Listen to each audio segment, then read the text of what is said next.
Hello guys, আপনারা সবাই কেমন আছেন? আলহামদুলিল্লাহ আমি ভালো আছি। তো আমি চলে যাচ্ছি আমার মায়ের কাছে। আমার শ্বশুরবাড়ি থেকে আমার মায়ের কাছে যাচ্ছি। তো শ্বশুরবাড়ি থেকে আমাদের বাসায় গেলে মানে আমার মার বাসায় গেলে বেশি সময় লাগে না, আধা ঘন্টা লাগে। এই তো এখন আমি গাড়িতে আছি।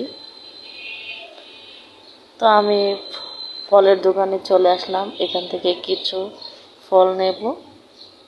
এই তো তো এখান থেকে ফল নেওয়া শেষ, এখন আবার রওনা দিয়েছি। এই তো তো বাসায় এসে দেখি আমার আম্মু প্রেসার কুকারে গরুর মাংস রান্না করছে। তো আরও অনেক কিছুই রান্না করেছে, ওগুলো রান্না শেষ। আমি এসে দেখি শুধু মাংসটাই বাকি। তো আমি একটু লাড়াছাড়া দিলাম, দিয়ে আবার ডাইকা দিলাম। এই তো তো সবাই ভালো থাকবেন, আল্লাহ হাফেজ।